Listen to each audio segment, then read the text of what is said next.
स्वागत है आपका हमारे चैनल पर। मैं हूं आपके साथ शिप्रा सैनी। महाराष्ट्र में सियासी घमासान लगातार जारी है और आरोप प्रत्यारोप का दौर भी चल रहा है। जिस तरह से महाराष्ट्र में सत्ता परिवर्तन हो चुका है, लेकिन अभी भी शिवसेना के भीतर की जो सियासी जंग है वो लगातार जारी है। इस बीच शिवसेना के सांसद संजय राउत ने बड़ा दावा किया है। संजय राउत ने ये दावा किया है कि एकनाथ शिंदे गुट के कई विधायक हमारे संपर्क में हैं, यानी उद्धव ठाकरे गुट के संपर्क में हैं।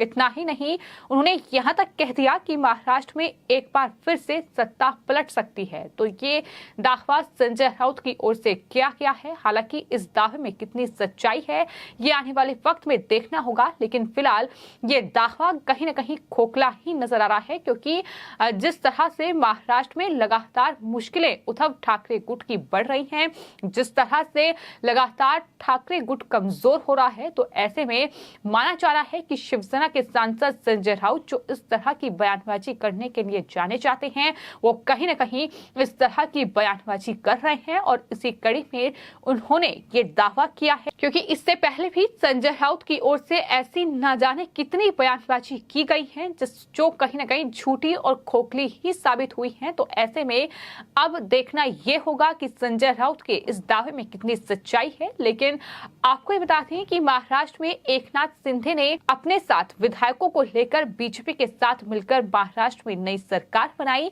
30 जून को शिंदे ने मुख्यमंत्री पद की शपथ ली थी, तो वहीं बीजेपी नेता देवेंद्र फडणवीस ने उप मुख्यमंत्री पद की शपथ ली थी और इस तरह से महाराष्ट्र में ये सत्ता परिवर्तन हुआ। आपको ये भी बता दें कि शिवसेना के जो विधायक हैं, 55 विधायक हैं, उनमें से जो 40 विधायक हैं वो फिलहाल एकनाथ शिंदे गुट के साथ हैं और वहीं सिर्फ 15 विधायक फिलहाल उद्धव ठाकरे गुट में हैं। तो ऐसे में ठाकरे गुट कितना कमजोर है इससे ही अंदाजा लगाया जा सकता है। और ये संजय राउत की बयानबाजी का दौर है जो लगातार देखने को मिल रहा है। एक तरफ लगातार शिंदे गुट के जो विधायक हैं, जो नेता हैं, और साथ ही बीजेपी के जो नेता हैं वो ये आरोप लगा रहे हैं कि दरअसल जो संजय राउत हैं वही इस पूरी कहानी के विलन हैं, यानी पूरी स्क्रिप्ट महाराष्ट्र में सत्ता परिवर्तन की उनकी तरफ से ही लिखी गई। इस तरीके की तमाम बयानबाजी जारी है। लेकिन इस बीच ये संजय राउत ने दावा किया है कि एक बार फिर महाराष्ट्र में सत्ता पलट सकती है, विधायक उनके खेमे में जा सकते हैं, कई विधायक उनके संपर्क में हैं।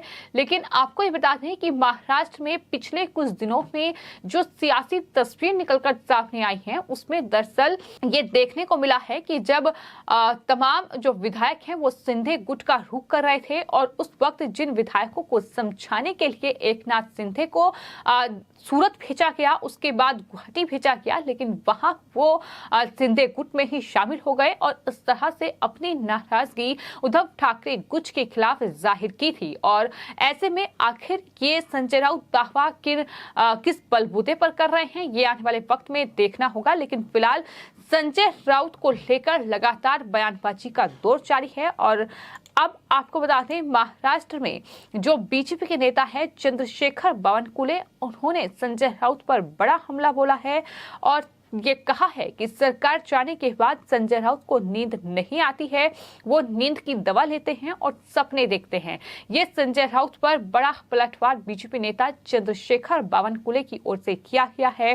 दरअसल संजय राउत ने जो दावा हाल ही में किया है कि महाराष्ट्र में एक बार फिर सत्ता परिवर्तन होता है तो हैरान करने की जरूरत नहीं है। और इस पर ही अब बीजेपी के नेता चंद्रशेखर बावनकुले ने ये तंज संजय राउत पर कसा है और कहा है कि उन्हें नींद नहीं आती है, नींद की दवा लेते हैं और वो इस तरह के सपने देखते हैं। वहीं आपको बता दें, संजय राउत के इस बयान पर महाराष्ट्र के डिप्टी सीएम रहे अजीत पवार ने भी प्रतिक्रिया दी है। उन्होंने कहा है कि वर्तमान में महाराष्ट्र में बाढ़ की स्थिति बेहद गंभीर है, इसलिए एक दूसरे पर आरोप लगाने से बेहतर होगा कि हमें बाढ़ पीड़ितों की मदद करने की कोशिश करनी चाहिए।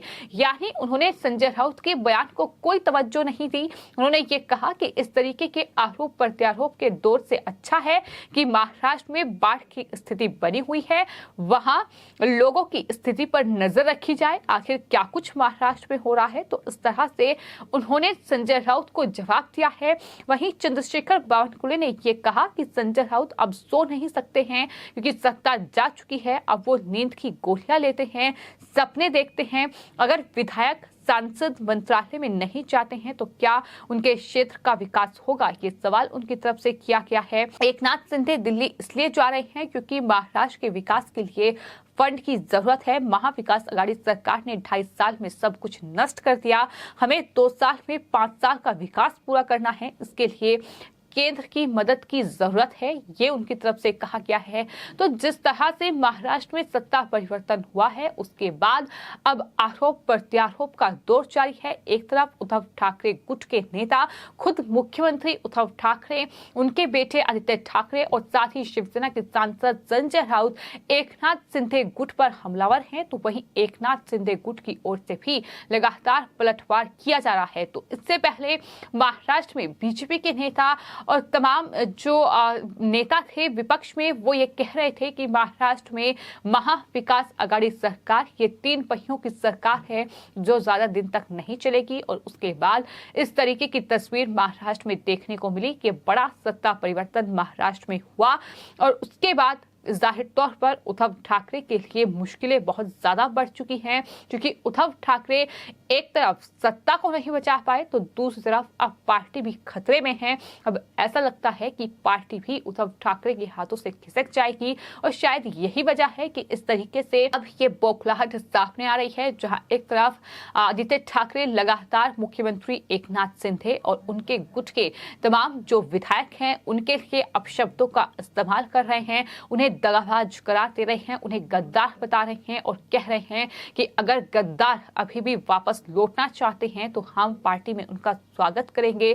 तो वहीं मुख्यमंत्री जो उद्धव ठाकरे रहे हैं वो दरअसल लगातार एकनाथ शिंदे गुट पर हमलावर हैं। वो ये कह रहे हैं कि मेरे पिता के नाम को चोरी किया जा रहा है, उनका इस्तेमाल एकनाथ शिंदे कर रहे हैं, यानी बाल साहिब ठाकरे का इस्तेमाल करने का आरोप एकनाथ शिंदे गुट पर लगाया जा रहा है, मुख्यमंत्री एकनाथ शिंदे पर लगाया जा रहा है। तो ये तमाम चीजें हैं जो फिलहाल महाराष्ट्र में चल रही है। लेकिन महाराष्ट्र में सत्ता परिवर्तन के बाद भी सियासी घमासान कम नहीं हुआ है। शिवसेना के भीतर ही जो अंदरूनी कलह है वो लगातार बढ़ती जा रही है। अब शिवसेना 2 फाड़ हो चुकी है, 2 गुटों में बढ़ चुकी है। आखिर शिवसेना किसकी होगी, धनुष और बाण किसका होगा, चुनाव चिन्ह जो है शिवसेना का वो देखना दिलचस्प होगा, क्योंकि आने वाले वक्त में चुनाव आयोग और साथ ही सुप्रीम कोर्ट में जो सुनवाई इस पूरे मामले पर होनी है उसमें यही फैसला किया जाएगा। लेकिन उससे पहले लगातार ये कोशिश जारी है कि किस तरह से जो अपने विधायक हैं जो बागी हो चुके हैं, जो सांसद हैं जो बागी हो चुके हैं, उन्हें किस तरीके से वापस लाया जाए। तो उसको लेकर एक तरफ इमोशनल कार्ड भी उद्धव ठाकरे खेल रहे हैं, लेकिन वहीं दूसरी ओर वो जब इमोशनल कार्ड काम नहीं कर रहा है तो अब इस तरीके से धमकी भरे लहजे में भी बात की जा रही है, इस तरह से धमकियां भी दी जा रही है और यही कहीं न कहीं हैरान करने वाली बात है।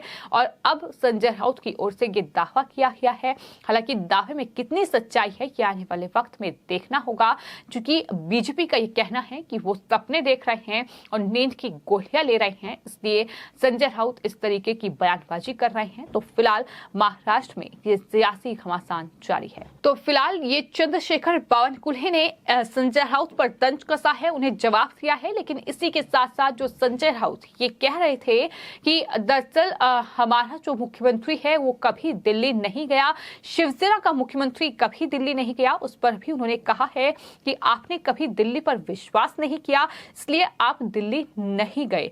शिंदे फडणवीस की दिल्ली यात्रा केवल महाराष्ट्र के विकास के लिए है, विधायक और सांसद भले ही चले जाएं, आपकी स्थिति अभी भी नहीं नहीं बदली है।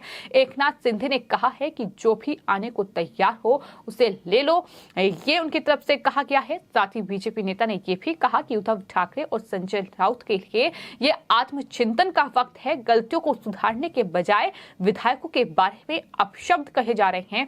शिवसेना इसका खामियाजा भुगत रही है। तो ये बड़ी बात चंद्रशेखर बावनकुले की ओर से कही गई है और इस तरह से ये बड़ा पलटवार संजय राउत पर किया है। लेकिन अभी भी सवाल यही है कि संजय राउत के दावे में कितनी सच्चाई है, ये आने वाले वक्त में देखना होगा।